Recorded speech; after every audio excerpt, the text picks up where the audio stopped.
Hello friends, so this question came in CDS 2 2025। ये ancient history का question था। अब क्वेश्चन ध्यान से देखना क्योंकि बहुत से लोग इसमें इस क्वेश्चन में फंसे हैं। सो क्वेश्चन पढ़ो, which of the following are part of ancient Indian smriti literature.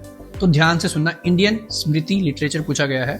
So basically दो टाइप के लिटरेचर इंडियन टेक्स्ट जो है वो दो टाइप के हैं। एक श्रुति, श्रुति मतलब हर्ड या जैसे जो श्रुति होती है वो सुनने वाली चीज, ठीक है। स्मृति मतलब रिमेंबर्ड, है ना, याद रखने वाली चीज और याद करके लिखना। तो स्मृति को बाद में लिखा गया और श्रुति जो थी वो बोल के ही आगे पास ऑन की गई आगे, ठीक है। तो ऑप्शंस को चलिए ब्रेक डाउन करते हैं। सो पहली जो ऑप्शन है इसमें पुरानास की बात करी गई है। तो पुराना बेसिकली पुरानास जो है वो आपके माइथोलॉजिकल और ट्रेडिशनल टेक्स्ट है और ये आपका यस स्मृति लिटरेचर में आता है। सेकंड अगर मैं बात करूं तो रामायणा, यस ये एपिक थी, ये वाल्मीकि जी के द्वारा लिखी गई थी और ये भी आपका स्मृति टेक्स्ट में आएगा।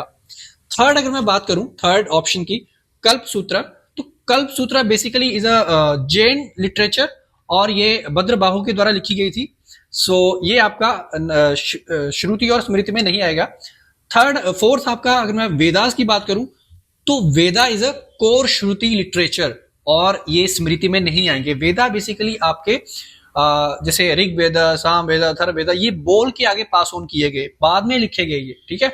और स्मृति वो टेक्स्ट था जो आपका याद रख के जो भी याद रहा उसको लिखा गया, ठीक है। तो स्मृति में आपका रामायणा और पुराना दोनों ही आते हैं। तो ये आपको आंसर आई गेस पता लग गया होगा।